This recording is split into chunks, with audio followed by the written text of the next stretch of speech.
अस्सलाम वालेकुम नाज़रीन, खुसूसी प्रोग्राम मुबाहिसा में आप सभी का इस्तकबाल है। मैं हूं आपका मेज़बान सैयद बाखर। नाज़रीन, आज मैं आगाज़ करूंगा उस मुल्क के सरबराह के उस जुमले से जिसमें इसने कहा है कि इसने सऊदी अरब का दौरा करते हुए इसका फल हासिल कर लिया है। आज के प्रोग्राम का उन्वान हमने दिया है, क्या ट्रंप के सऊदी इजराइल दौरे ने खित्ते में नई शोरिश को जन्म दिया है। जी हाँ, आज हम रुख करेंगे कतर का, सऊदी अरब का और ईरान का, और जायजा लेंगे दुश्मनों ने अब कौन सी नई जंग को मुस्लिम दुनिया में खित्ते अरब में जन्म दिया है। कतर ने ऐसा कौन सा जुर्म कर दिया है जिसके नतीजे में सऊदी इत्तेहाद ने कतर से ताल्लुक न सिर्फ मुनक़ता कर लिए बल्कि हर तरह के ताल्लुक को, राबिते को तोड़ दिया है। इल्ज़ाम है कि कतर फ़लस्तीन और बैतुल मक़दिस की इजराइल से आज़ादी की जंग लड़ने वाले हमास तंजीम की तायद करने का। इल्ज़ाम है मिस्र की इख्वानुल मुस्लिमीन की तायद का और हस्ब रिवायत पड़ोसी ममालिक के अंदरूनी मामलात में दखल अंदाजी करने और खित्ते में अदम इस्तेहकामी की सूरत पैदा करने का कतर पर सऊदी इत्तेहाद का इल्ज़ाम है, जबकि कतर इन सब को बेबुनियाद करार देते हुए इनको मुस्तरद कर रहा है। दूसरी जानिब ईरान में दाइश का हमला हुआ है जिसमें 13 अफराद बशमूल 6 दहशतगर्द हलाक हो गए हैं। क्या अब ईरान पर भी दहशतगर्दी के घिनौने हथियार के इस्तेमाल का आगाज कर दिया गया है। नाज़रीन, चाहे ईरान पर हमले की बात हो या सऊदी इत्तेहाद की जानिब से कतर पर पाबंदियों की, ये सब कुछ एक ऐसे मुक़द्दस महीने में हुआ है जिसको माह रमज़ान कहा जाता है, जिससे मुताल्लिक़ सभी फ़रीक़ैन के नज़दीक ये महीना मुक़द्दस तरीन महीना है। लेकिन इसके बावजूद सूरत हाल आज जो कुछ है वो हमारे सामने है। इसी पर आज हम बात करेंगे। मेरे साथ स्टूडियो में मौजूद हैं सीनियर सहाफ़ी सियासी मुबस्सिर सैयद सजादुल हसनैन साहब। मैं सजाद साहब का स्टूडियो में इस्तकबाल करता हूँ। शुक्रिया। नाज़रीन, सजाद साहब के अलावा सीनियर सहाफ़ी वाहिद नसीम साहब दिल्ली से हमारे प्रोग्राम में शामिल होंगे। इनके अलावा प्रोफेसर डॉक्टर अर्शी खान साहब जो दिफाई उमूर के माहिर हैं और वो मिडल ईस्ट और अक़वाम आलम की ख़बरों पर और जो कुछ उमूर हैं इन पर गहरी नज़र रखते हैं, उनसे भी हम बात करेंगे। इससे कबल के प्रोग्राम को आगे बढ़ाएं, चंद एक तफसीलात पर नज़र डालते हैं। आगाज़ करते हैं ईरान में हुए हमले से। ईरान के दारुल हुकूमत तेहरान में इस्लामी जमहूरिया ईरान के रूहानी व इनकलाबी रहनुमा इमाम खुमैनी के मकबरे और ईरानी पार्लियामेंट पर हमले के नतीजे में हलाकतों की तादाद 13 हो गई है, जबकि इस हमले में 42 अफराद जख्मी हो गए हैं। ईरानी दारुल हुकूमत तेहरान दहशतगर्दी का निशाना बना है। सिक्योरिटी फोर्सेस की कार्रवाई में 6 हमला आवर भी मारे गए। 2 दहशतगर्दों ने खुद को धमाका खैज मवाद से उड़ाया, 4 को सिक्योरिटी फोर्सेस ने मार गिराया। तेहरान हमलों की जिम्मेदारी दहशतगर्द तंजीम दाइश ने इन हमलों की जिम्मेदारी कबूल कर ली है। दहशतगर्दाना हमले पर ईरान के रहबर आला आयतुल्लाह खामेनेई ने कहा है कि दहशतगर्द ईरानी कौम के अज़्म के मुकाबले में बहुत ही छोटे हैं।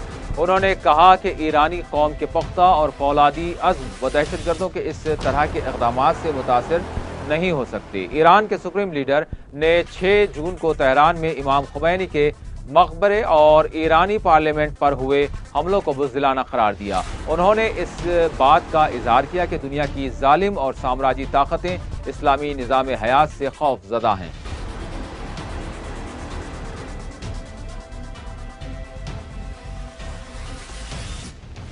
ईरान के ताकतवर अस्करी दस्ते पासदारान इनकलाब ने तेहरान में हमलों की जिम्मेदारी सऊदी अरब और अमरीका पर आयद की है, जबकि ईरानी सदर हसन रूहानी का कहना है कि हमलों ने ईरान के दहशतगर्दी के खिलाफ अज़्म को मजीद मजबूत किया है। दूसरी जानिब अमरीकी महकमा खारजा ने ईरान में होने वाले दहशतगर्दाना हमलों की मजम्मत करते हुए कहा है कि दहशतगर्दी की एक पुरअमन और महज़ब दुनिया में कोई गुंजाइश नहीं हो सकती। ईरान में हुए हमलों की दुनिया के कई एक ममालिक ने मजम्मत की है, जबकि अक़वाम मुत्तहिदा के सेक्रेटरी जनरल ने ईरान में खुदकुश धमाकों और फायरिंग वाक़े की मजम्मत की है। सेक्रेटरी जनरल के तर्जुमान का कहना था कि सिक्योरिटी कौंसिल की जानिब से ईरान हमलों की मजम्मत की जाती है। अरकान कौंसिल महलूकिन के पसमानदगान से इजहार दुख करते हैं। इस मौके पर सिक्योरिटी कौंसिल में तमाम अरकान खड़े होकर 1 मिनट की खामोशी भी उन्होंने इख्तियार की। और रुख करते हैं कतर और सऊदी इत्तेहाद के अख्तिलाफ़ात और मुनक़ता ताल्लुक़ात की। अमरीकी सदर डोनाल्ड ट्रंप ने कतर और दीगर अरब ताकतों के दरमियान जारी सिफारती तनाज़े के हल के लिए सालिसी की पेशकश की है। कतर पर इल्ज़ाम है कि वह दहशतगर्दी की हिमायत कर रहा है, जिसके बाद मुत्तहिदा अरब इमारात ने इस पर मुमकिना माशी पाबंदियों का भी इशारा दे दिया है। अरब ममालिक के दरमियान इस सिफारती तनाज़े में दूसरी बार मुदाखलत करते हुए सदर ट्रंप ने कतर के अमीर शेख तमीम बिन हमाद अल सानी से कहा है कि वो दहशतगर्दी के खिलाफ कार्रवाई करें। व्हाइट हाउस से जारी होने वाले एक बयान में कहा गया है कि सदर अमेरिका डोनाल्ड ट्रंप ने फरीकैन के दरमियान इख्तलाफात को खत्म करने में मदद की पेशकश भी की है और कहा है कि अगर जरूरत पड़ी तो व्हाइट हाउस में मीटिंग रखने को भी तैयार हैं। ट्रंप ने सऊदी अरब, यूएई और कतर के सरबराहान से फोन पर बात भी की है। सऊदी अरब ने कहा है कि कतर को चाहिए कि वो हमास और इख्वानुल मुस्लिमीन की मदद करना छोड़ दे। ख्याल रहे हमास वो मुसल्लह तंजीम है जो इजराइल के खिलाफ फलस्तीन में अपनी कुर्बानियां पेश कर रही है और बैतुल मक़दस की आज़ादी के लिए एक तवील अरसे से लड़ रही है। ताहम सऊदी अरब के वज़ीर ख़ारजा आदिल अल जुबैर ने हमास और इख्वानुल मुस्लिमीन की मदद से बाज रहने कतर पर जोर दिया है। बसूरत दीगर कहा है कि कतर को भारी मुआशी नुकसानात झेलने पड़ सकते हैं। सऊदी वज़ीर ख़ारजा ने इस बात पर जोर दिया कि दहशतगर्दी को मुस्तरद कर दिया गया है, खवाह इसका मंबा कोई भी है या इसको कहीं से भी माली मदद मिल रही है। हमने अपने दोस्तों के साथ मिलकर इसका मुकाबला किया है। उन्होंने कहा कि सऊदी अरब को दहशतगर्दी से नुकसान पहुंचा है और हम इसके खिलाफ लड़ने वाले सफ़े अव्वल के ममालिक में शामिल हैं। और ख्याल रहे कतर पर सऊदी इत्तेहादियों की सख्त पाबंदियों ने कतर को ज़मीनी, फ़िज़ाई और समंदरी रास्तों से तक काट कर रख दिया है। कतर को वाहिद ज़मीनी राहदारी सऊदी अरब से मिलती है। इस तरह कतर में अब खुराक और अशिया ज़रूरिया की फराहमी का एक बहरान पैदा हो सकता है। अब सऊदी अरब और अरब इमारात से कतर के लिए पानी की तक आमद बंद हो चुकी है। एक कतरी अहदेदार ने अपनी शनाख्त जाहिर न करने की शर्त पर कहा है कि हम इस सिलसिले में तुर्की, ईरान और दूसरे ममालिक से बातचीत कर रहे हैं और दरामद अशिया को कतर एयरवेज के माल बरदार तैयारों के जरिए लाया जाएगा। इस अहदेदार का कहना था कि कतर में बाजारों में इस वक्त 4 हफ्ते तक के लिए ग़िज़ाई अजनास दस्तयाब हैं और दोहा में खुराक की ज़रूरी अशिया के बड़े ज़खायर फ़िलहाल मौजूद हैं। लेकिन ख्याल रहे सऊदी इत्तेहाद ने माह रमज़ान में कतर के खिलाफ इस तरह की कार्रवाई की है।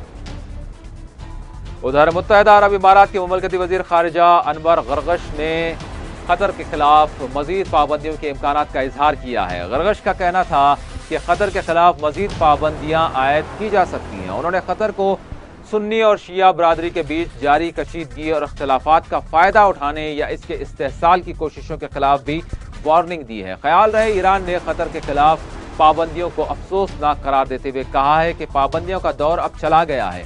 सरहदें बंद करने से मसाइल का हल नहीं किया जा सकता, जबकि हर मामले के लिए बातचीत के अलावा और कोई चीज और रास्ता कोई बाकी नहीं रह जाता।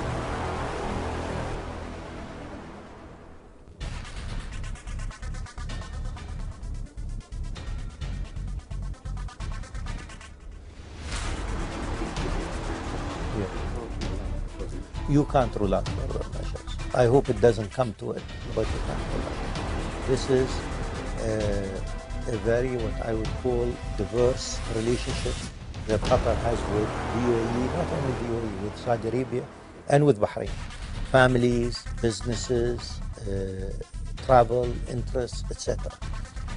What we're hoping is that our action will actually, send some sense into the decision makers in Qatar, where they would come and see that their overall interest is not in undermining their neighbors, but in supporting their neighbors and working with them. We hope that cooler heads will prevail, wiser heads will prevail. Qatar और Saudi सरहद पर trucks की आमदरफ्त मुतासिर हुई है। अरब इत्तेहाद की जानिब से पाबंदियों के बायस सऊदी समेत दीगर मुल्कों के ट्रक्स सरहद पर रोक लिए गए, क्योंकि सऊदी अरब, मुत्तहिदा अरब इमारात और बहरीन ने तमाम तरह के ट्रांसपोर्ट यानी गाड़ियों की आमदरफ्त पर पाबंदी लगा दी है।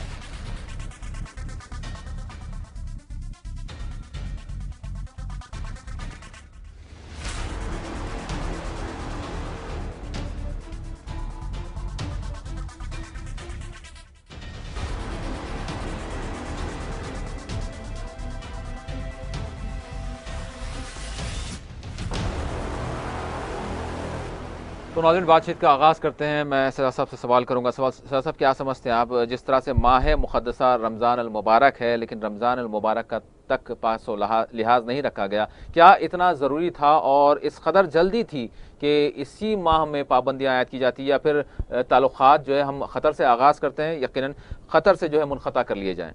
जी बिल्कुल, देखिए बहुत अफसोसनाक खबर है ये कि अचानक और एक लख्त हम कह सकते हैं कि ऐलान होता है कि क़तर ने हमास के ख़िलाफ़ हमास को मदद फराहम की है, इख्वानुल मुस्लिमीन को फंडिंग की है, हिज़्बुल्लाह को फंडिंग की है, ईरान के साथ उसके रवाबित हैं और ख़ित्ते में वो अदम इस्तेहकाम पैदा करने की कोशिश कर रहा है। अचानक इतने इल्ज़ामात एक साथ क़तर पे लगाए जाते हैं और क़तर से तमाम राब्ते तोड़ने का ऐलान किया जाता है। 48 घंटे के अंदर सिफारतकारों को वापस बुला लिया जाता है, सरहदें बंद कर दी जाती हैं, फ़िज़ाई हदूद पे पाबंदी लगा दी जाती है और क़तर को इक्का व तन्हा करने के लिए अचानक फ़ैसले किए जाते हैं। इन फ़ैसलों में कौन कौन शामिल है? मिस्र शामिल है, जिसके जो मौजूदा सरबराह हैं वो नाजायज़ सदर हैं। मिस्र के क्या नाम है? अब्दुल फ़त्ताह अल सीसी नाम है इनका। ये फ़ौजी हुक्मरान थे। इख्वानुल मुस्लिमीन की हुकूमत को गिरा के इन्होंने जो है वहाँ पे अपनी हुकूमत कायम की है और इनको अमेरिका और सऊदी अरब की सरपरस्ती हासिल है। सऊदी अरब खुद इसमें शामिल है, सऊदी अरब की क़यादत में फ़ैसला हुआ। लीबिया इसमें शामिल है, लीबिया में कर्नल क़ज़ाफ़ी की जायज़ हुकूमत को गिरा के आज एक नाजायज़ हुक्मरान को वहाँ बिठाया गया है अमेरिका की सरपरस्ती में, वो इसकी सपोर्ट कर रहा है। और फिर दीगर सपोर्ट करने वाला दुबई है। यमन का भी वही हाल है। यमन के जो हुक्मरान मौजूदा हुक्मरान जिनको तस्लीम करती है दुनिया, उनका तो कोई वजूद ही नहीं था। अली अब्दुल्ला सालेह की वहाँ पे हुकूमत थी। अली अब्दुल्ला सालेह को फ़रार होने के लिए मजबूर किया गया और उनको जबरन जो है इक़्तिदार सौंपा गया। तो एक मानों में ऐसे हुक्मरान हैं। ये तीनों तो हुक्मरान जो है काउंट ही में नहीं आते, हिसाब ही में नहीं आते। उसके अलावा अब यहाँ फ़ैसला करने वालों में सऊदी अरब था, जो इस खित्ते में बालादस्ती का एक अहम किरदार निभा रहा है, और दुबई, अबू धाबी, हम UAE मुत्तहिदा अरब अमारात जो है इसमें शामिल है, जिन्होंने बहुत सख्त इक़दाम किए हैं।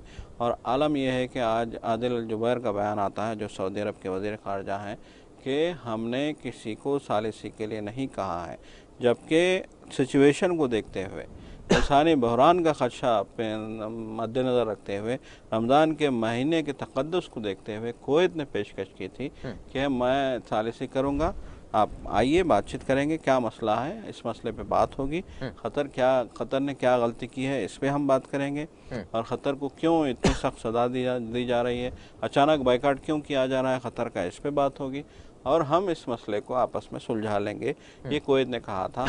तो जुबैर का बयान आता है सऊदी अरब के वज़ीर ख़ारजा के, हम ने किसी को सालिसी के लिए ना तो कहा है और ना ही हम सालिसी करेंगे।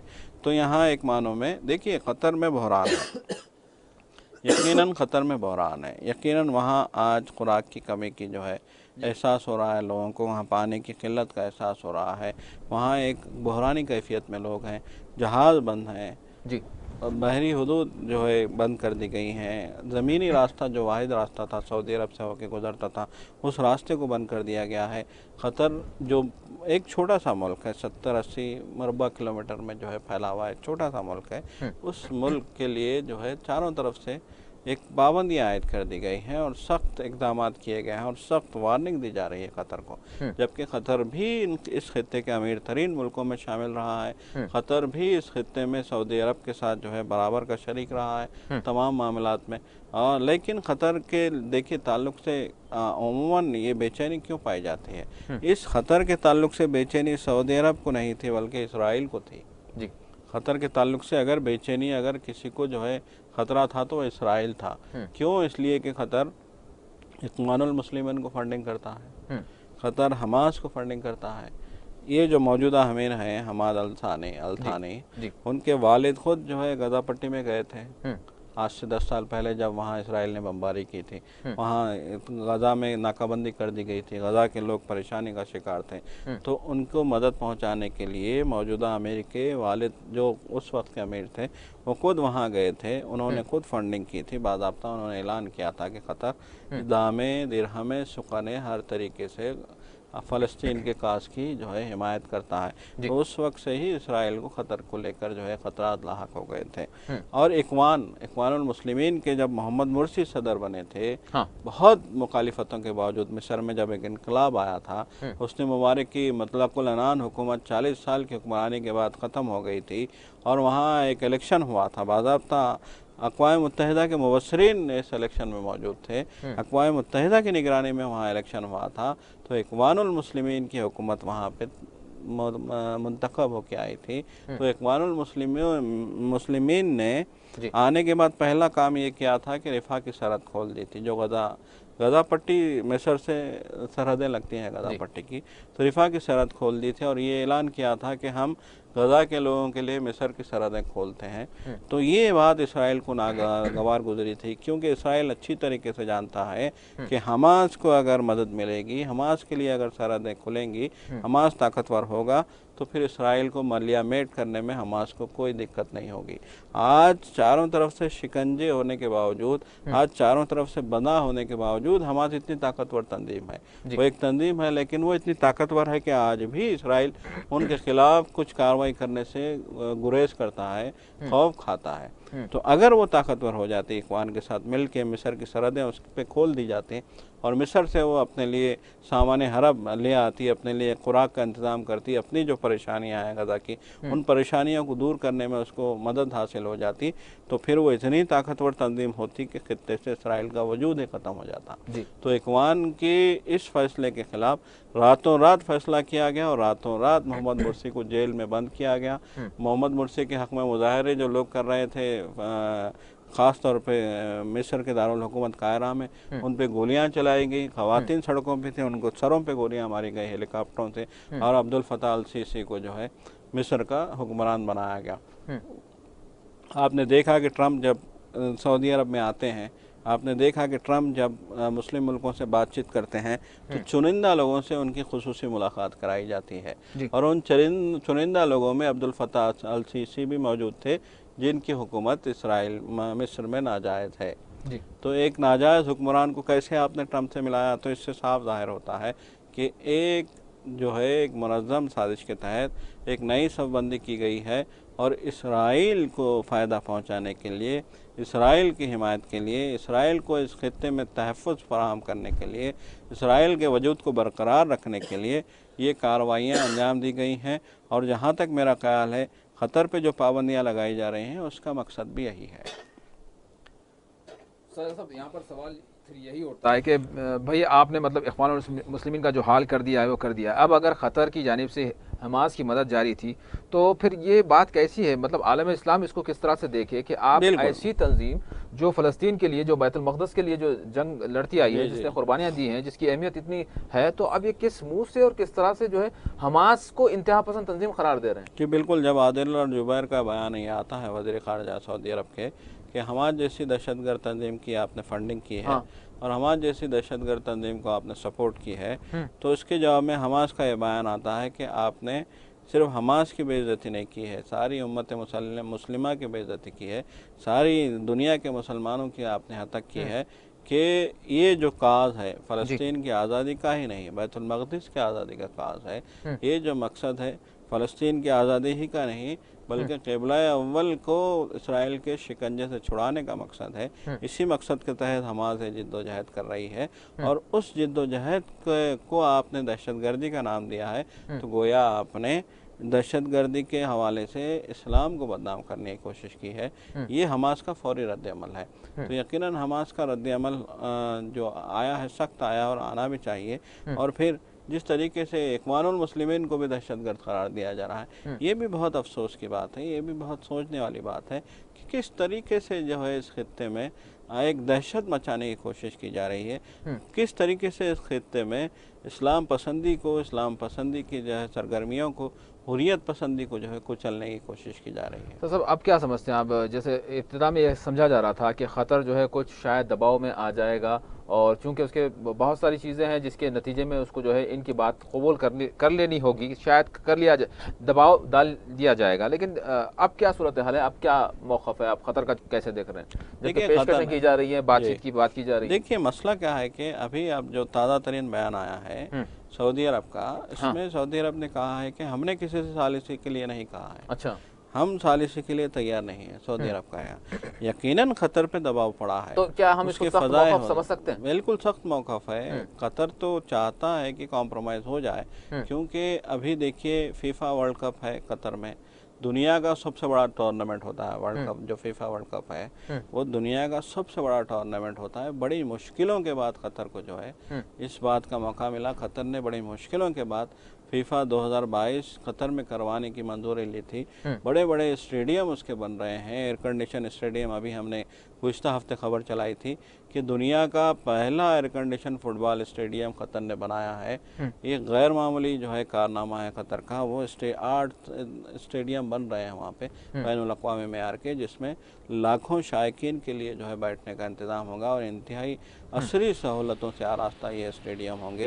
तो कतर करोड़ों रुपया जो है यहाँ पे सर्व कर रहा है। तो अब कतर अगर इस तरह के हालात होंगे तो फिर फीफा के लिए बहुत मुश्किल हो जाएगी। ये भी तो ये कतर नहीं चाहता कि इस तरह के एक दबाव का मसला हो। बिल्कुल दबाव का मसला है। इस वक्त नाज़रीन हमारे साथ प्रोफेसर डॉक्टर अर्शी खान साहब फ़ोन लाइन पर मौजूद है। डॉक्टर साहब अस्सलाम वालेकुम। वालेकुम अस्सलाम। डॉक्टर साहब आज हम बात कर रहे हैं ख़तर को जो अलहदा कर दिया गया है, सिफारती ताल्लुक़ात जो सऊदी इत्तेहाद ने तोड़ लिए हैं ख़तर से, इस हवाले से भी बात कर रहे हैं और साथ ही साथ जो ईरान में हमला हुआ है इस हवाले से भी, जो कुछ सूरत हाल अभी बनी हुई है इस हवाले से। मैं आगाज़ करूँगा ख़तर के हवाले से। क्या आप कहेंगे ख़तर का और सऊदी अरब का दरअसल क्या वो कौन सा इख्तलाफ है कि रमज़ान का महीना जारी है और सऊदी अरब ने यह ज़रूरी समझा कि इसी महीने में जो है फौरी तौर पर ख़ता ताल्लुक़ कर लिया जाए, तो कौन सा ऐसा इख्तलाफ है, आप क्या कहेंगे? देखिए, इख्तलाफात तो इनके अंदर काफ़ी हैं, चाहे वो पॉलिटिकल इश्यूज हों या डिप्लोमेटिक इश्यूज हों, लेकिन जितने भी गल्फ़ कंट्रीज़ हैं या GCC है जिसको बोलते हैं गल्फ़ कोऑपरेशन काउंसिल, ये एक तरह से क्लाइंट स्टेट्स हैं। मतलब ये ऐसे स्टेट्स हैं या ऐसी हुकूमतें हैं जिन पे अमेरिका काफ़ी हावी है। मतलब वो मतलब एक तरह से कहा जाए कि ये अमेरिकन लायंस के पार्ट हैं जी। और जिस तरह से इन्हें कहा जाता है या जैसा कमांड किया जाता है वैसा ही ये करते हैं। जैसे GCC खुद जो है 1980 में वो इराक के खिलाफ आया, उसी तरह से आप देखेंगे कि सऊदी ईरान का तनाज़ा जो है इसमें भी आप देखेंगे कि जो अमेरिकन फैक्टर है वो काफ़ी इम्पोर्टेंट है और दूसरे अमेरिका के अलावा इजराइल बहुत बड़ा फैक्टर है। तो इनमें इख्तलाफात तो बहुत हैं, लेकिन ये बिल्कुल एक फैमिली की तरह ये काम कर रहे थे। लेकिन अचानक ये जो सेपरेशन हुआ है, मतलब जिसमें कहा जाए कि फैमिली में सेपरेशन हुआ है, और उसकी वजह जो बताई गई है, वजह तो बिल्कुल सही है जी। तो ये बताई गई कि भाई ये कतर जो है इन्होंने टेररिस्टों की हिमायत की और इस्लामी ब्रदरहुड को भी ये मतलब सपोर्ट करते हैं वगैरह, बिल्कुल सही है। लेकिन आप देखें कि इस्लामिक ब्रदरहुड को जो है सऊदी ने भी पहले सपोर्ट किया जी। और अगर ISIS के सपोर्ट बिल्कुल डॉक्टर साहब, हमास की मदद की भी बात की जा रही है। मतलब ये कैसा मामला है कि सऊदी अरब की जानिब से कहा जा रहा है कि हमास इंतहा पसंद तंजीम है और उसको जो है खतर को जो है चाहिए कि वो मदद बंद करे। मतलब ये कौन सी सूरत है सऊदी अरब की? तो ये जो चीज़ है ये मैं समझता हूँ कि ये बिल्कुल एक बनावटी चीज़ है। और ये कतर के साथ ये है कि देखिए कतर और सऊदी दोनों अलायंस के बिल्कुल सेम पार्ट हैं, बिल्कुल इनमें कोई अलग नहीं है। लेकिन इनमें जो तनाज़ा हुआ है उसकी तनाज़े की वजह सऊदी नहीं है, बल्कि वो लोग हैं जो लगाम अपने हाथ में रखे हुए हैं, वो है। जैसे कि ट्रंप आया तो ट्रंप ने कहा कि मैंने जाकर के वहाँ पर ये हमने कर दिया सारा कुछ। लेकिन मैं ये समझता हूँ कि ट्रंप भी नहीं बल्कि जो इजराइल एक बहुत बड़ा फैक्टर है जिसकी वजह से वहाँ पे ये हो रहा है। तो और जो सऊदी हुकूमरान हैं वहाँ पे आप देखेंगे या जो कतर है वहाँ पे ये देखें कि वहाँ के इंटेलिजेंस में और पॉलिटिकल एग्जीक्यूटिव में काफ़ी डिफरेंसेस हैं जी। मतलब कि उनके अंडरस्टैंडिंग में काफ़ी डिफरेंसेस हैं। हालांकि इंटेलिजेंस के लेवल पे वो लोग बिल्कुल एक ही रुख में काम कर रहे हैं। अगर मतलब जो इल्जामात रखे गए खतर पे वो चीज़ सऊदी भी कर रहे हैं, सारे लोग कर रहे हैं, UAE भी कर रहा है फॉर एग्जाम्पल, या CC भी कर रहे हैं फॉर एग्जाम्पल, इजिप्ट सारा जो है। लेकिन ये इसको अलहदा करने का ये है कि मेरे ख्याल से इसकी एक वजह ये हो सकती है कि खतर एक काफ़ी छोटा सा मुल्क है, लेकिन इसने अपने कद से बढ़ कर के आवाज़ लगाई है। मतलब जैसे कि फॉर एग्जांपल इसके यहाँ अमेरिकन कमांड सेंटर है, इसके यहाँ अल जजीरा है और ये चीज़ें हैं। पॉपुलेशन के पास काफ़ी कम है। हम सऊदी को देखेंगे तो सबसे ज़्यादा पॉपुलेशन सऊदी के पास है जी। लेकिन छोटा होने के बावजूद इसकी आवाज़ जो है वो आपके सऊदी से ज़्यादा है फॉर एग्जाम्पल। तो ये एक फैक्टर हो सकता है मतलब बीच में, लेकिन इनमें आपस में कोई बहुत बड़ा फैक्टर ऐसा नहीं है जिसकी वजह से इनको अलहदा किया जाए, इसलिए ये अलहदा हो नहीं सकती, ये सेम अलायंस का पार्ट। लेकिन डॉक्टर साहब जो इल्ज़ामात आयद किए जा रहे हैं, चाहे खतीफ में जो है मुदाखलत के हवाले से हो, सऊदी अरब का जो इलाका है खतीफ में मुदाखलत की जा रही है, यमन के हवाले से कहा जा रहा है कि हौसियों की मदद की है, जबकि यमन के साथ जो है सऊदी अरब के इत्तेहाद में ख़तर भी शामिल था, और फिर इसके अलावा इलाके में गैर इस्तेहकामी कैफियत पैदा करने के इल्ज़ामात हैं। तो ये जो इल्ज़ामात है इसमें कितना दम है? यही मैं कह रहा हूँ कि देखिए ये जो इल्ज़ामात हैं इसमें सिर्फ कतर का नाम क्यों लिया जाए, इसमें तो सारे लोग इन्वॉल्व हैं, सऊदी भी इन्वॉल्व हैं, यूएई बिल्कुल 10 साल पहले इस तरह की यूएई की एक्टिविटी है, लेकिन यूएई को देखेंगे तो पूरी तरह से यूएई भी काफ़ी इन्वॉल्व है। तो बिल्कुल इसमें कोई ऐसी वजह नहीं है कि जिसकी वजह से इनको अलग किया जाए, इसलिए कि फॉर एग्जाम्पल 4 लोगों ने चोरी की और एक को कहा जाए कि एक ही चोर है फॉर एग्जाम्पल, तो चोर तो चारों लोगों ने की है, और चोरी तो 4 लोगों ने की है ना, मतलब जो इल्ज़ाम इस पर आयद किए जा रहे हैं। लेकिन मैं ये कह रहा हूँ कि होता ये है ना कि खद से ज़्यादा अपने आप को बढ़ाना, तो ये एक फैक्टर हो सकता है मतलब इसके लिए। तो क्या इसी डॉक्टर साहब इसी खत के हवाले से क्या ईरान दोस्ती या ईरान की तरफ झुकाव? वही मैं कह रहा हूँ जी। तो इसी वजह से आप देखेंगे कि कभी कभी कहा जाता है ना कि अपने आप को थोड़ा जो है वो बैलेंस से बिल्कुल आगे ले जाना या बिल्कुल हवा के रुख से हट करके अलग से काम करना। उसी तरह से फॉर एग्जाम्पल जैसे ईरान के बारे में कतर ने जो स्टैंड दिया, तो मैं ये समझता हूँ कि ईरान के बारे में जो कतर ने स्टैंड दिया है वो भी मैं नहीं समझता कि बिल्कुल सही है, इसलिए कि ये अपनी तरफ से सही नहीं कह रहे हैं। फॉर एग्जाम्पल जैसे कोई एक पॉलिटिकल पार्टी जो मुसलमानों के बिल्कुल खिलाफ है और ऐसा कहे कि हम मुसलमानों की बिल्कुल हमदर्द हैं, तो मैं तो उसको बिल्कुल सही नहीं मानूंगा। तो कतर भी अगर ईरान की हिमायत की बात कर रहा है तो मैं ये समझता हूँ कि ये भी एक पॉलिटिकल स्टंट है, ये भी एक स्ट्रेटजी का पार्ट है। और मतलब कतर ने बिल्कुल अचानक इस तरह से बात की और सिर्फ बात की और इसको जो है बात को काफ़ी फैलाया गया, तो मैं समझता हूँ कि ये इम्पोर्टेंट नहीं है। ईरान को भी इससे जो है काफ़ी मतलब काफ़ी इस पर भरोसा नहीं करना चाहिए इस तरह की चीज़ों पे। तो ये भी एक पॉलिटिकल स्टंट है। तो मैं यही कह रहा हूँ कि इस तरह की चीज़ों को ला करके या इनके पॉलिटिकल एग्जीक्यूटिव में इस तरह की चीज़ों को ला करके उनसे स्टेटमेंट दिलवा करके एक मुद्दा बनाया गया और एक बेस तैयार किया गया कि सऊदी से ये बिल्कुल अलग होके जा रहे हैं। तो इस वजह से, और दूसरी चीज़ ये है कि जो वहाँ पे रीजनल जो पार्टनरशिप में जो लीडरशिप है, वही लीडर कौन होगा।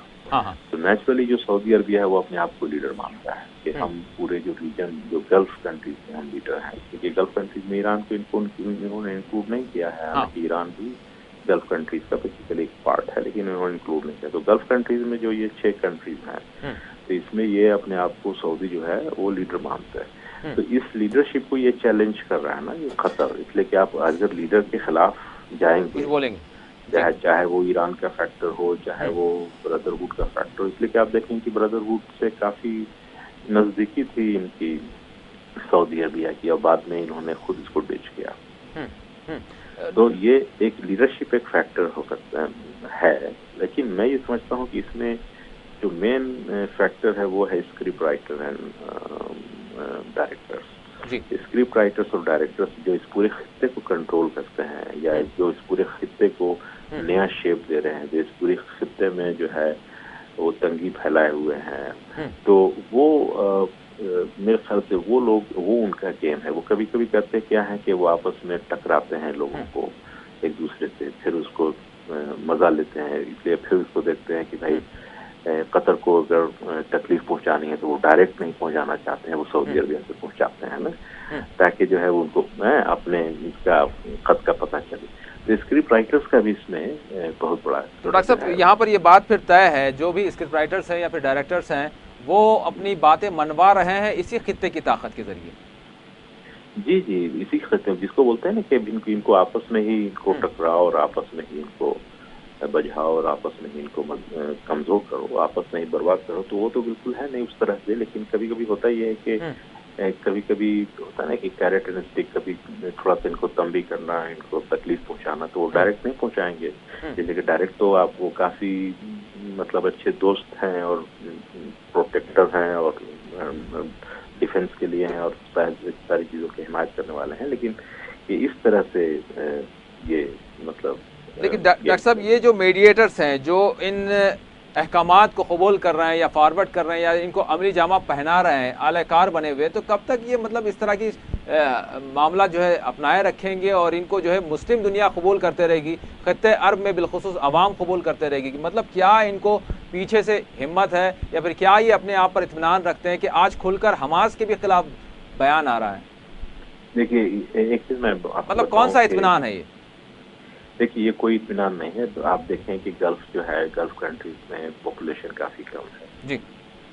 इसके अलावा आप देखेंगे इनके पास जो नेचुरल रिसोर्सेज है वो काफी ज्यादा है, जिसको बोलते हैं एनर्जी रिसोर्सेज। एनर्जी रिसोर्सेज के पास काफी ज्यादा है और इस वजह से आप देखेंगे कि जो अवाम है वो ज्यादा इनसे परेशान नहीं है। इसलिए कि थोड़ा सा अगर देखा जाए तो वो सऊदी अरबिया में है, लेकिन सऊदी अरबिया में भी करते क्या कि पैकेज देना शुरू कर देते हैं अवाम को, इनके लीडर को या ट्राइबल लीडर को, वो खरीद करके जो भी है इस तरह से ये मैनेज कर रहे हैं। तो वहाँ पे अवाम को कोई परेशानी नहीं है, अवाम को जो भी चीज चाहिए वो अक्सर मिल रही है सरकार से।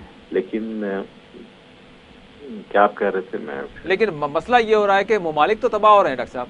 अगर हम किसी के अलाकार बन रहे हैं तो शाम को तो हमने देख लिया है, लीबिया को तो हमने देख लिया, इराक को तो हमने देख लिया, अब मतलब क्या नंबर खतर का है?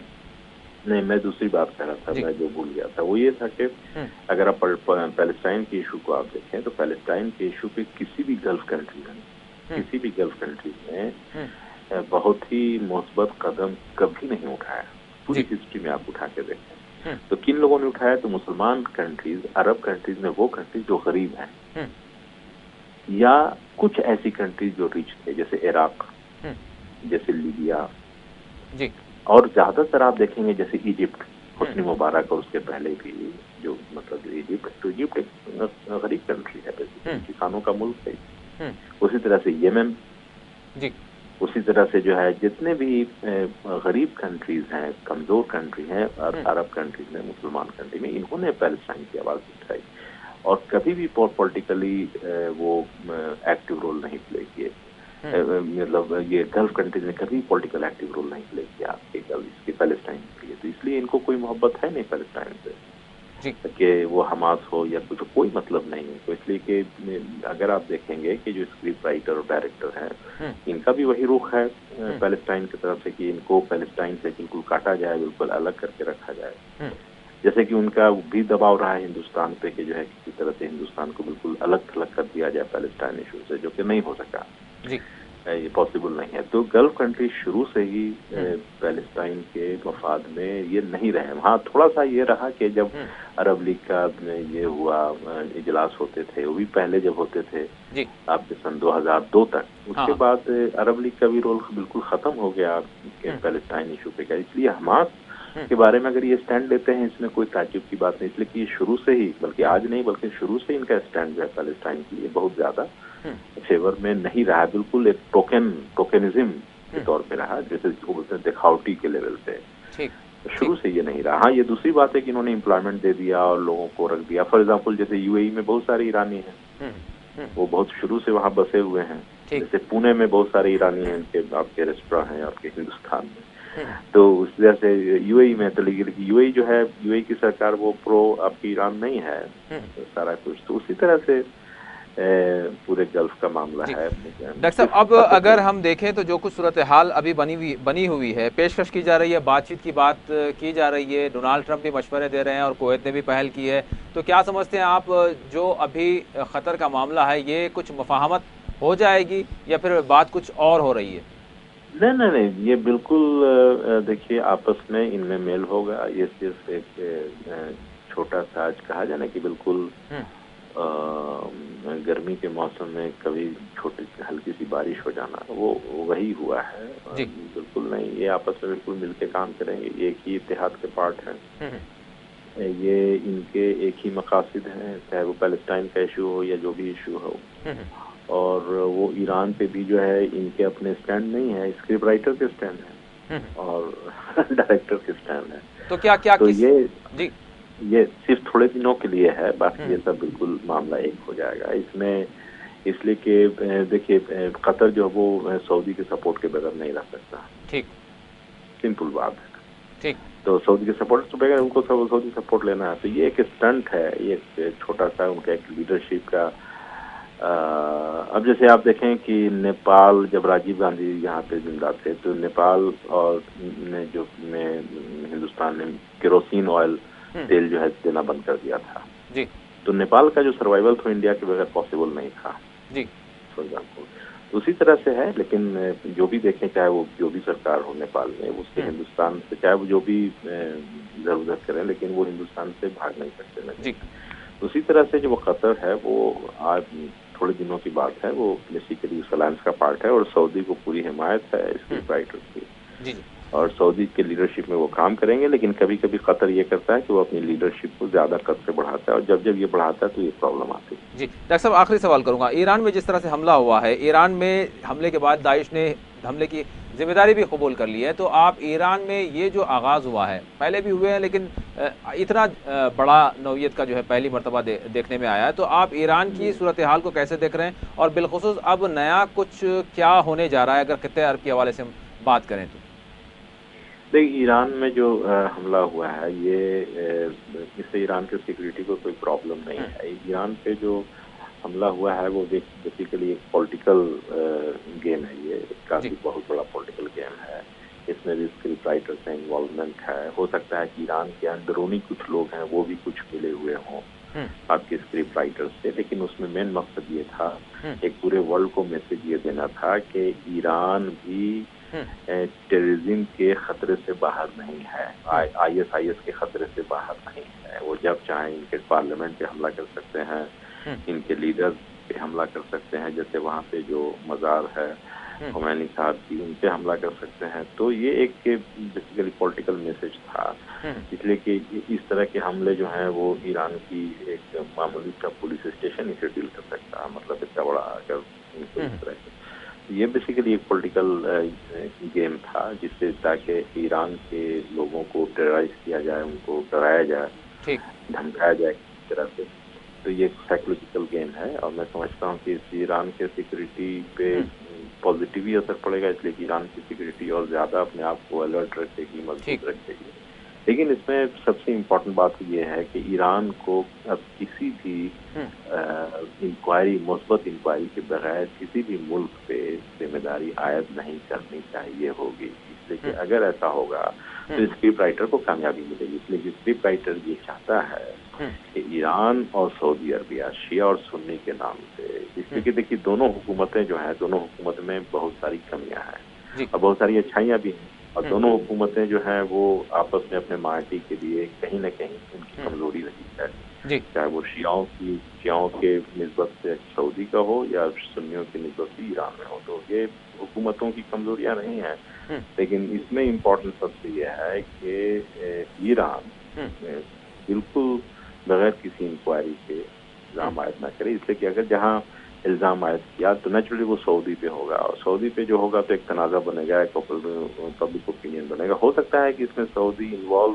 ना हो सकता है कि इसमें सऊदी का कोई पार्ट इन्वॉल्व हो, ये हो सकता है कि ना हो, लेकिन लग रहा हो कि हो, ये भी हो सकता है सारा चीज। तो उससे मैं समझता हूँ कि ईरान चूंकि वो पॉलिटिकली काफी अवेयर है, तो अपने आप को इनके गेम में ना उलझाए। मतलब गेम बेसिकली ये है इसके फाइटर का कि मतलब बोलते हैं ना कि to divide internal division and destruction. लोग तो एक ही हैं, चाहे वो सऊदी हो या ईरान हो, तो एक ही खित्ते के लोग हैं, सारे मुसलमान ही हैं सारा कुछ। तो बेहतरी यह है कि मतलब आपस में जहाँ तक हो सके उलझने की नौबत ना आए, इसलिए कि अगर ईरान उलझ गया फॉर एग्जाम्पल, तो ईरान अगर उलझ गया तो नेचुरली बिल्कुल चारों तरफ से घेर लेंगे कि भाई ये शिया है और ये सुन्नी है, ये तो तनाज़ा बना हुआ है। अब कोशिश ये होनी चाहिए कि तनाज़ा कम हो, चाहे वो एक कंट्री के लेवल पे हो या रीजन के लेवल पे, इसलिए कि इसका फायदा दूसरे को हो रहा है ना। लेकिन इससे जो फायदा है, इससे फायदा थर्ड पार्टी को हो रहा है। बिल्कुल तो थर्ड पार्टी को फायदा हो रहा है तो इसका मतलब बेनिफिशियरी वही है। बेनिफिशियरी का मतलब ये है कि इंजीनियर भी वही है। बिल्कुल, लेकिन तो आज तो जरूरत ये इसी बात की है हाँ, और कि तो तनाज़े ये को। भी एक जी जी जी डॉक्टर साहब। जी, तो ये भी एक इम्पोर्टेंट पार्ट है। मैं समझता हूँ कि ईरान के सिक्योरिटी गार्ड के अलावा बाकी लोगों ने स्टेटमेंट नहीं दिया है, और ईरान पे इस तरह के हमले होते रहे। आपके 4-5 न्यूक्लियर साइंटिस्ट को मार दिया गया। आपको पता होगा, करीब 2-3 साल जी जी पहले जो सीरीज में बम धमाके हो रहे थे, जी फिर जी जब कुछ लोग पकड़े गए तो पता ये चला कि इसमें कौन लोग इन्वॉल्व हैं, तो उसके बाद वो बंद हो गया। जैसे यकीन तुर्की में भी हो रहा था बम धमाका, लेकिन आप देखेंगे कि बम धमाके वहां पे ही बंद हो गए। यकीन तो मैं समझता हूँ कि ईरान को एक साइकोलॉजिकली मतलब एक धमकाने की कोशिश, मैं एक वर्ड कर रहा हूँ, धमकाने की कोशिश की कोशिश गई की है। गई। जी हाँ, धमकाने की कोशिश गई है, लेकिन मैं समझता हूँ कि इससे ईरान मजीद जो है मजबूत होगा। इससे कि ईरान का अगर आप नॉर्दर्न पार्ट देखेंगे तो वो ब्लैक सी से मिला, कैस्पियन सी से मिला जी हुआ है। काफी फैलाव है ईरान का। ईरान जो एक इंपीरियल कंट्री रहा है, यकीन टर्की की तरह, जैसे ओटोमन एम्पायर था तो सफाविद एम्पायर था। यकीन बाकी कोई भी कंट्रीज हैं ये एम्पायर नहीं रहे, बल्कि एम्पायर के पार्ट रहे। यकीन तो वो ईरान जो है वो काफी इम्पोर्टेंट कंट्री है पूरे रीजन में। मैं समझता हूँ कि इसके रोल भी काफी रिस्पॉन्सिबल होने चाहिए, जी और वो होगा इंशाल्लाह। और इंशाल्लाह जहाँ तक हो सके कि रीजन में जो है वो अमन व अमान रहे, इंशाल्लाह। यकीनन हम और यही उम्मीद और आपस तमन्ना में कर सकते हैं, दुआ कर सकते मिलजुल के हैं। रहें। बहुत बहुत जी शुक्रिया डॉक्टर साहब, आपने वक्त जी, दिया। आपका भी शुक्रिया, बहुत बहुत आपका शुक्रिया। शुक्रिया। अस्सलाम वालेकुम। सर साहब क्या कहेंगे आप? यकीनन डॉक्टर साहब तो ये कह रहे हैं कि ईरान को तहम्मुल से काम लेना होगा और बग़ैर किसी मतलब इश्तियाल में ना आते हुए, ताकि कहीं ऐसा ना हो कि इधर का इश्तियाल फिर कोई ऐसा नया टकराव हाँ बिल्कुल, ना पैदा हो जाए जिसकी देखिए जो है बिल्कुल सोचने वाली उम्मीद बात लगाए है। हुए कोई और। यकीनन सोचने वाली बात ये है कि एक जानिब ख़तर पे पाबंदियाँ लगाई गई और ख़तर पे ये इल्ज़ाम लगाया गया कि आप ईरान की हिमायत करते हो, आप हमास की हिमायत करते हो, आप इख्वानुल मुस्लिमीन की हिमायत करते हो, आप हिज़्बुल्लाह की हिमायत करते हो जी और साथ ही साथ ईरान की हिमायत करते हो। फिर उसके फ़ौरी बाद अभी ख़तर पे पाबंदी लगे 2 दिन भी नहीं हुए थे कि ईरान में हमला होता है। ईरान की पार्लियामेंट को निशाना बनाया जाता है, जी ईरान की पार्लियामेंट में जो है फायरिंग करवाई जाती है, और फिर इमाम खुमैनी के मज़ार पे जो है हमला होता है, जो वहाँ के जो है कौमी रहनुमा हैं ईरान के, जी इनकलाबी लीडर रहे हैं, इनकलाब के बानी रहे हैं, ईरानी इनकलाब के। तो उनके मज़ार पे जो है धमाका भी किया जाता है, ख़ुदकुश हमला किया जाता है। तो इमाम खुमैनी का ईरान के अवाम से जज्बाती लगाव रहा है, ईरानी अवाम का इमाम खुमैनी से जज्बाती लगाव रहा है, और ये एक उनका जो है कौमियत का मामला है, उनके लिए एक कौमियत का मसला है ये। तो अब देखिए ईरान का रद्दअमल आया है कि इस हमले ने हमें मज़ीद मजबूत किया है, लेकिन साथ ही साथ ईरान ने यह भी इल्ज़ाम लगाया है कि अमेरिका और सऊदी अरब इसके लिए ज़िम्मेदार हैं इस हमले के लिए। तो यकीनन जैसा कि डॉक्टर अरशद ने कहा था कि इस सिलसिले में बहुत मोहतात होने की ज़रूरत है और ईरान को बहुत समझबूझ के साथ जो है अपना फ़ैसला करने की ज़रूरत है। तो अब आने वाले दिनों में ये पता चलेगा कि ईरान इसके जवाब में क्या इक़दाम करता है। लेकिन यहाँ ईरान पर इतना बड़ा हमला होने के बावजूद आज भी मीडिया में अगर कोई चीज़ छाई हुई है तो क़तर का मसला छाया हुआ है, और क़तर के साथ जो मसाइब हैं उन मसाइब को अब उजागर किया जा रहा है कि इन पाबंदियों से क़तर में किस तरह के हालात पैदा होंगे। तो यकीनन जैसा कि डॉक्टर अर्शी ने कहा कि ये तो सब एक ही जो है थैली के चट्टे बट्टे हैं, इनमें इख्तिलाफ़ात वक्ती तौर पे हुए हैं, मकासद होंगे, इस बात से इनकार नहीं किया जा सकता कि मकासद होंगे कि क़तर को किसी मकसद के तहत मजबूर करने की कोशिश की जा रही होगी, या क़तर अपनी पटरी से हट रहा होगा, या क़तर को इस बात का एहसास हो रहा होगा कि जो खित्ते में हो रहा है वो गलत है और ये नहीं होना चाहिए। तो इसी एहसास से उसको हटाने के लिए और फिर इसी कास का मजबूत हिस्सा बनने के लिए उस पर प्रेशर बनाया जा रहा होगा वक्ती तौर पे। यकीनन देखिए मसालत की कोशिश जब शुरू होती है तो फौरी अगर कोई सामने वाला मान ले तो फिर मसालिहत की अहमियत नहीं रह जाती। तो इसीलिए सऊदी अरब का झट से बयान आ जाता है कि हम किसी मसालिहत के लिए तैयार नहीं है, हमने सालिस के लिए नहीं कहा है। बिल्कुल हमने सालिसी के लिए नहीं कहा है। तो इससे ये बात साबित होती है कि आने वाले दिनों में ये बहरान तो हल हो जाएगा, लेकिन इसकी बुनियाद पे जो मुस्तकबिल करीब में या मुस्तकबिल बईद में जो बहुत बड़ा बहरान आने वाला है उसको समझने की ज़रूरत होगी आलम इस्लाम को। नाज़रीन, इस वक्त सीनियर सहाफ़ी वाहिद नसीम साहब हमारे साथ फ़ोन लाइन पर मौजूद है। वाहिद साहब अस्सलाम वालेकुम। जी वालेकुम अस्सलाम। वाहिद साहब, आज हम बात कर रहे हैं ख़तर और सऊदी इत्तेहाद के जो ताल्लुक़ात मुनक़ता हुए हैं इस हवाले से भी, और जो ईरान में हमला हुआ है उस हवाले से भी। मैं आगाज़ करूँगा ख़तर के हवाले से। सऊदी अरब के वज़ीर ख़ारजा ने कहा है, रास्त तौर पर उन्होंने कहा है कि हम हमास और इख़वानुल मुस्लिमीन के मददगारों को क़तई कबूल नहीं कर सकते, और उन्होंने कहा है कि क़तर को चाहिए कि वो इनकी मदद बंद करे। अब खुलकर कहा जा रहा है, तो मतलब जो सऊदी अरब के वज़ीर ख़ारजा ने किस तरह का बयान दिया है, क्या कह रहे हैं वो? नहीं, ये साफ तौर पर वाज़ेह है कि जो क़िबला अव्वल की आज़ादी की लड़ाई में शरीक हैं उनको मना कर रहे हैं।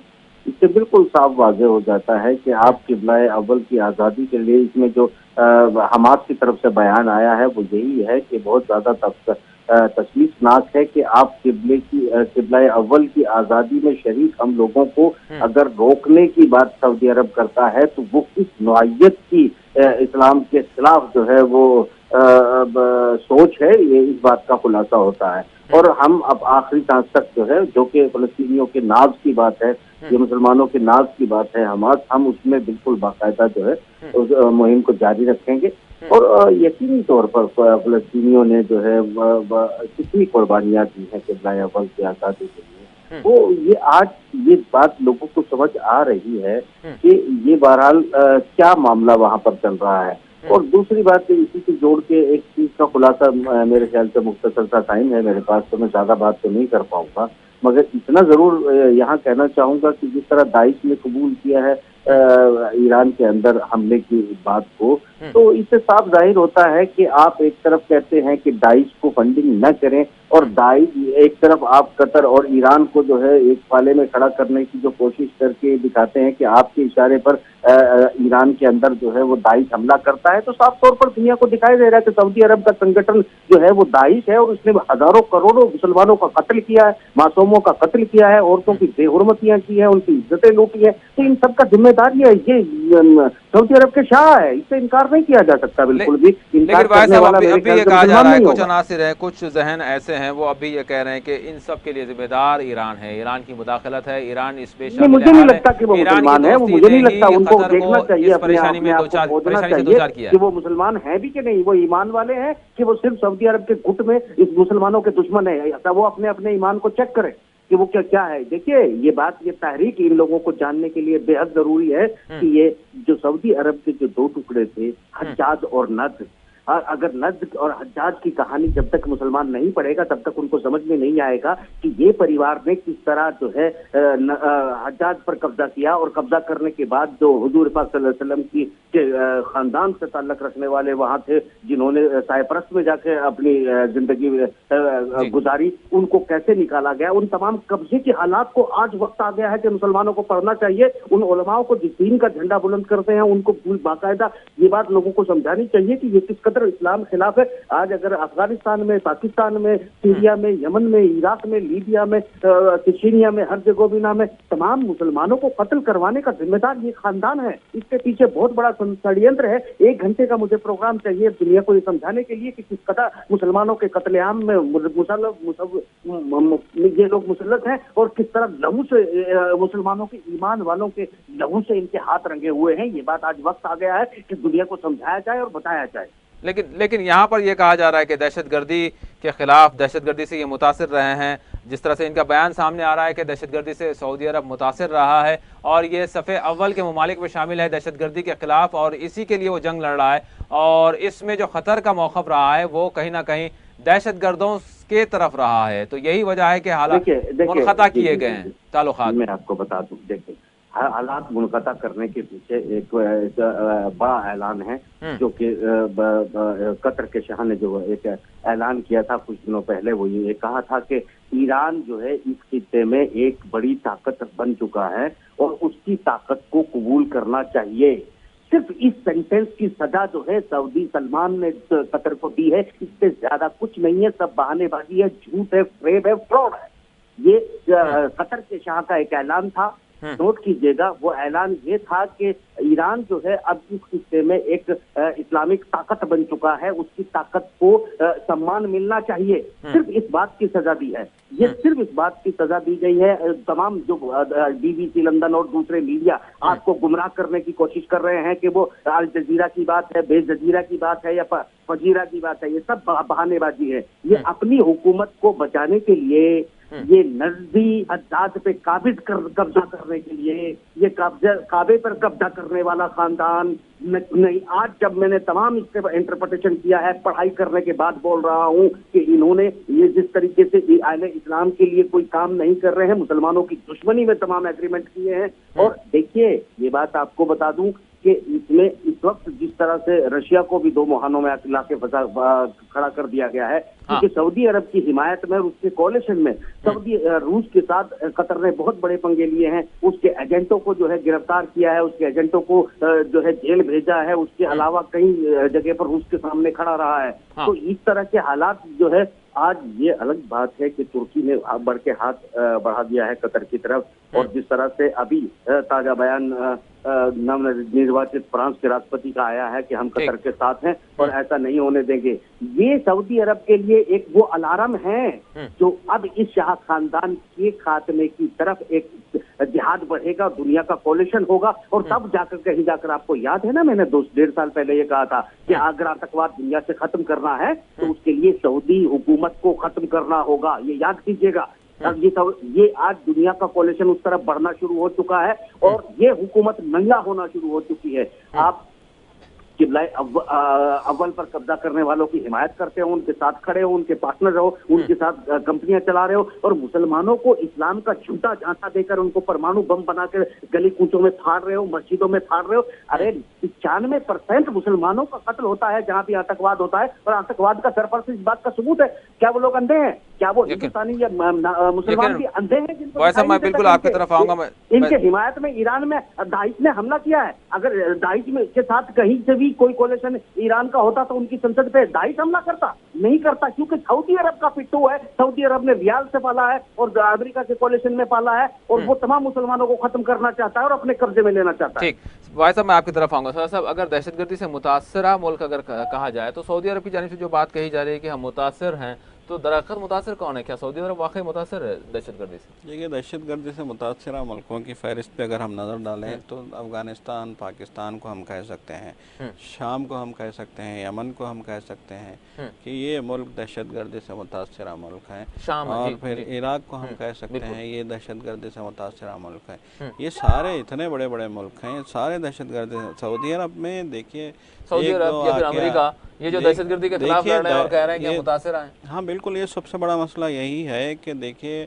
बरतानिया में हमले होते हैं, मैनचेस्टर में हमला हुआ, लंदन में हमला हुआ, फ्रांस में हमले होते हैं, पेरिस में हमला हुआ, जर्मनी में हमले होते हैं, म्यूनिक में हमला हुआ। आपने देखा इतने बड़े बड़े मुल्कों में हमले हो रहे हैं, स्पेन में हमले होते हैं। तो क्या ये ममालिक हमला कहाँ नहीं हो रहा है? अमेरिका में हमले नहीं होते, सऊदी अरब में भी कुछ इस तरह के जो है हालात नहीं बने। इसराइल में सबसे बड़ी बात ये कि इसराइल में आज तक किसी किस्म का ऐसा कोई वाक़या नहीं हुआ। इसराइल तो फ़लस्तीनियों को कुचल रहा है, फ़लस्तीनी एहतजाज कर रहे हैं, उन्हें हर दिन गोली मारी जा रही है। कल भी एक नौजवान को शहीद किया गया, फ़लस्तीनी नौजवान को। गजा पट्टी में नाकाबंदी करके रखी हुई है, मगरबी किनारा में जबरन कॉलोनियाँ बनाई जा रही हैं, यहूदी बस्तियाँ, ज़मीनों पे कब्जे किए जा रहे हैं जबरन, बड़ी बड़ी कॉलोनियाँ बसाई जा रही हैं, एकड़ों ज़मीन फ़लस्तीनियों की कब्जा की जा रही है। तो यहाँ तो ऐसा कोई दहशतगर्दी का मामला नहीं होता, तो यहाँ हो रहे हैं। तो अब हम ये कैसे कह सकते हैं कि सऊदी अरब या अमेरिका या इजराइल दहशत से मुतासिर है? दहशत से मुतासिर तो ये लोग हैं। आज देखिए, शाम दहशत से मुतासिर है, यमन दहशत से मुतासिर है, इराक बदतरीन हालात हैं इन मुल्कों में। तो ये रास्त तौर पे मुतासिर हुए हैं। और जैसा कि अभी अर्शी साहब भी कह रहे थे, वाहिद नसीम साहब भी कह रहे हैं कि ये सारा खेल तो खेला हुआ है, बिल्कुल, और सारे टारगेटेड मुकर्रर किए गए हैं। अब इन टारगेट के दौरान अगर एक आध वाक़या हो जाता है तो हम उसे मुतासिरा नहीं कह सकते। भाई साहब, आखिरी सवाल करूंगा, 1 मिनट में जवाब चाहूँगा। अभी ये जो कुछ मतलब खतर के मामले में जो सामने आई है, जो भी फ़रीक़ैन है या फिर सऊदी अरब की बात करें, ईरान की बात करें, तो आम जहन जो आम मुसलमान है इस वक्त, उनका जहन क्या काम कर रहा है? वो क्या इन मामलात को देखकर क्या वाकई ताजुब में हैं या कुछ वो हकीकत को समझ रहे हैं? क्या किस तरह से देख रहे हैं? क्योंकि बहुत सारे लोग ऐसे भी हैं जो उलझन का शिकार हैं। वो एक तरफ देख रहे हैं कि बैतुल मक़दस है, फ़लस्तीन का मामला है, एक तरफ इजराइल है जो मज़ालिम पर मज़ालिम ढा रहा है और उसके खिलाफ जो कार्रवाई होनी चाहिए वो कार्रवाई नहीं हो रही है। वहीं एक ब्रादर मुल्क जो कतर है उसके खिलाफ आनन फानन कार्रवाई होती है और उसके तमाम रास्ते मुनक़ते बंद कर दिए जाते हैं और उससे ताल्लुकात मुनक़ता कर लिए जाते हैं। तो लोग थोड़े से उलझन में हैं कि ये क्या मामला है। देखिए, साफ तौर पर ये उलझन इस बात की है कि इस्लामिक मूवमेंट बेसिकली है जो इस्लाम के लिए है उसको कत्ल किया जा रहा है और सऊदी अरब की हुकूमत जो है वो इसमें मिलकर छुपे अंदाज में एक इसके लंबे इतिहास में मुसलमानों के खिलाफ काम किया है। और ये शिया सुन्नी का मतभेद पैदा करके जिस तरह मुसलमानों का बंटवारा किया है सिर्फ अपनी हुकूमत को बचाए रखने के लिए, डेमोक्रेटिक सिस्टम की आवाज जहां बुलंद होगी, क्योंकि अल जजीरा के जरिए मुर्सी आंदोलन की जो है ब्रदरहुड की हिमायत अल जजीरा ने की थी और जिस तरह से मुर्सी की हिमायत करने की बात की थी, तो इस तरह से ये तमाम चीजें और ईरान की ये तायद करना कि एक इस्लामिक ताकत के तौर पर ईरान जो उभर रहा है इसकी मौजूदगी को तस्लीम करना चाहिए। तो ऐसी सुलह की और डेमोक्रेटिक सिस्टम की वकालत करने वालों को सऊदी शाह जो है वो सजा देगा और इतिहास लोगों को बताने का वक्त आ गया है। मैं समझता हूं कि हिंदुस्तान के मुसलमान असली इतिहास नहीं जानते, इनको जो ट्रांसफर किया जाता है सिर्फ उतना जानते हैं।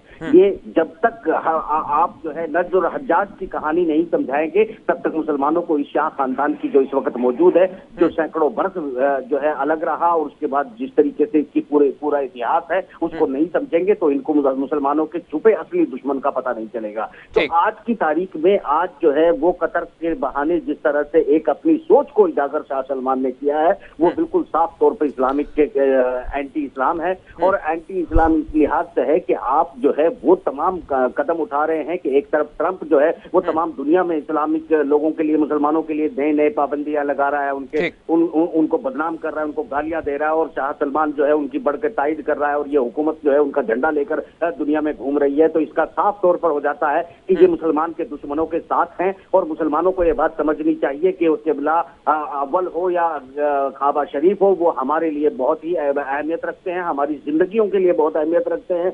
हम जो है उनके एहतराम में जो है तमाम कदम उठाने की बात करेंगे। किसी शाह परिवार को बचाना किसी मुसलमान का या इस्लाम का एजेंडा नहीं हो सकता। तो सवाल ये उठता है कि ये तमाम षड्यंत्र इस वक्त इस्लाम के खिलाफ चल रहा है और लोगों को बेहद जरूरत है इस बात की इल्म हासिल करने की कि ये असल कहानी क्या चल रही है। मैं यहाँ पर एक बात और वाज़ेह करके चलूं कि हिंदुस्तान में बेहद अफसोस की बात यह है कि तमाम ऑर्गेनाइजेशन को सऊदी परिवार से जो है चंदा आता है या यहाँ के लोग जो है चंदा इकट्ठा करने जो है सऊदी अरब जाते हैं, इसलिए सऊदी अरब की हिमायत में कोई भी इस्लाम मुखालिफ कदम अगर वहां उठाया जा रहा है तो यहाँ के लोगों को गुमराह किया जा रहा है। और अंधभक्ति जो है वो अल्लाह की नहीं और काबा शरीफ की दिल में मोहब्बत के लिए नहीं बल्कि सऊदी शाह खानदान के लिए मोहब्बत और भक्ति का जो एक प्रचलन यहाँ के मौलानाओं ने कर दिया है। जो तथाकथित जो लोग हैं वो इस तरह का अगर हिंदुस्तान में भरम फैला रहे हैं तो जिस तरह आज आरएसएस ने हिंदुओं को हिंद मोदी भक्ति पे उतार दिया है वो ठीक इसी तरह का मुतबादिल है। याद कर लें, गौर कर लें, ये तमाम मुसलमान देखें कि जिस तरह आज मोदी के समर्थक उन भक्तों को जो वो नफरत कर रहे हैं, तो जो सच्चाई जानते हैं कल तुमसे वो उतनी ही नफरत करेंगे क्योंकि तुम शाह सलमान के और शाह परिवार के और सऊदी खानदान के उस खानदान के जो मुसलमानों के खिलाफ है अंधभक्ति पर उतर आए हो। मैं ये चुनौती तमाम मौलानाओं को और तमाम ऐसे लोगों को दे रहा हूँ अपने अपने गिरेवान में झांके या मेरे साथ डिबेट के लिए तैयार हो जाए। जी बहुत बहुत शुक्रिया वाहिद साहब, सजाद साहब, मैं दोनों मेहमानों का शुक्रिया अदा करता हूँ। यकीनन नाज़रीन जो कुछ सूरत हाल है वो तशवीशनाक है, वो अफसोसनाक है कि माह रमज़ान का महीना चल रहा है और मुक़द्दस महीना चल रहा है और इस दौरान में दो बरादर ममालिक के दरमियान एक तनाज़ा ठहर चुका है और ऐसा तनाज़ा है जो न सिर्फ इनके सिफारती ताल्लुकात को तोड़ चुका है बल्कि रिश्तों को जोड़ने की जहाँ बात की जा रही है, इस्लाम में ये तलक़ीन की गई है कि रिश्तों को जोड़ा जाए, लेकिन आज हम रिश्तों को तोड़ रहे हैं और वो भी ऐसे महीने में तोड़ रहे हैं जिस वक्त के मुसलमान इबादत में मसरूफ़ हैं, जिस वक्त के मुसलमान उम्रा करने के मुंतज़िर हैं, जिस वक्त के मुसलमान एयरपोर्ट पर रुके हुए हैं और परेशान हाल हैं और आज हमने रिश्ते तोड़ दिए हैं। तो इसके पस पर्दा मामला क्या है, ऐसी क्या जल्दी थी, ऐसी क्या मसला था, ऐसा क्या मुश्किल थी, ऐसा कौन सा हुक्म मान लेना था कि आपने क़तर से ताल्लुकात इस महीने में मुनक़ता कर दिए। यकीनन इसके पीछे बहुत सी सियासी बातें हैं, लेकिन इन सियासी बातों को, इन मफादात को, निजी मफादात को जाहिर नहीं किया जा रहा है, बल्कि मुसलमानों को फिर से लड़ाने की कोशिश की जा रही है। तो यकीनन यहाँ पर इस साजिश को समझने की ज़रूरत है कि इस्लाम को, मुसलमानों को, मुस्लिम ममालिक को तबाह करने के लिए इनको तकसीम करने की कोशिश की जा रही है, जिससे अवेयर रहने की ज़रूरत है और जिसको समझने की ज़रूरत है और इत्तेहाद को बनाने की यकीनन ज़रूरत है। जो ख़तर का मामला है, जो ईरान का मामला है, जो सऊदी अरब का मामला है, जो टकराव का मामला है, ये यही कह रहा है मुसलमानों से कि वह इख्तलाफात को दूर करें, इत्तेहाद को परवान चढ़ाएं और साजिश करने वालों की साजिश को समझें और कौन अपने हैं और कौन पराए हैं और कौन गद्दार हैं, इसको तहकीक की बुनियाद पर समझने की ज़रूरत है। इसी के साथ खुसूसी प्रोग्राम मुबाहिसा अपने अख्तिताम को पहुँचता है। अल्लाह हाफ़िज़।